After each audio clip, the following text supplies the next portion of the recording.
Friends, പുതിയൊരു വീഡിയോയിലേക്ക് എല്ലാവർക്കും സ്വാഗതം. ബ്രസീൽ ടീമുമായി ബന്ധപ്പെട്ടുള്ള ന്യൂസുമായിട്ടാണ് വന്നിട്ടുള്ളത്. ബ്രസീൽ ടീം നിലവിൽ വേൾഡ് കപ്പിനായിട്ടുള്ള പ്രിപ്പറേഷനിലാണ്. മാർച്ച് മാസത്തിൽ ബ്രസീൽ ടീം രണ്ട് ശക്തരായ എതിരാളികൾക്കെതിരെ മത്സരിക്കുന്നുണ്ട്. ഫ്രാൻസിനെതിരെയും ക്രൊയേഷ്യക്കെതിരെയുമാണ് ഈ ഒരു മത്സരം ബ്രസീൽ കളിക്കുന്നത്. ഇപ്പോൾ ബ്രസീൽ ടീമുമായി ബന്ധപ്പെട്ട് ഒരു റിപ്പോർട്ട് ബ്രസീലിയൻ മാധ്യമപ്രവർത്തകനായ നെറ്റോ ബ്രസീലിൽ നടന്ന ഒരു പ്രോഗ്രാമിൽ ഉൾപ്പെടുത്തിയിരിക്കുകയാണ്. നെയ്മർ മാർച്ച് മാസത്തിലെ കോളപ്പിൽ ഉണ്ടാവുമെന്നാണ് ഇപ്പോൾ നെറ്റോ റിപ്പോർട്ട് ചെയ്യുന്നത്. ആൻചെലോട്ടിയുടെ കീഴിൽ ഇതുവരെ നെയ്മർ കളിച്ചിട്ടില്ല.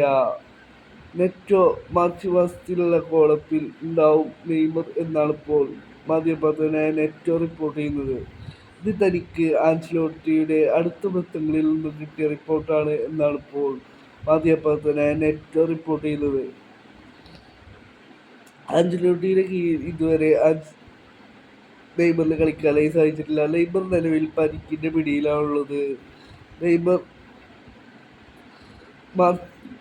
ഈ 2026 ഇതുവരെ നെയ്മർ കളിച്ചിട്ടില്ല. അടുത്ത ഞായറാഴ്ച സാന്റോസിന് വേണ്ടി കളിക്കുമെന്നാണ് നിലവിൽ പ്രതീക്ഷിക്കപ്പെടുന്നത്. ഇപ്പോൾ ബ്രസീലിയൻ മാധ്യമപ്രവർത്തകരായ നെറ്റോയും റിപ്പോർട്ട് ചെയ്യുന്നു, മാർച്ച് മാസത്തിലെ കോളപ്പിൽ നെയ്മർ ബ്രസീലിയൻ ടീമിലേക്ക് കോളപ്പ് ചെയ്യുമെന്നാണ് ഇപ്പോൾ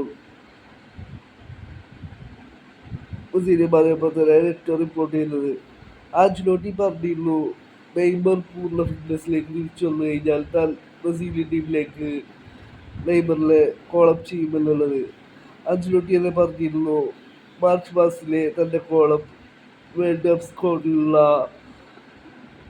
താരങ്ങളെയായിരിക്കും താൻ മാർച്ച് മാസത്തിലെ കോളപ്പിൽ വിളിക്കുക എന്നുള്ളത്.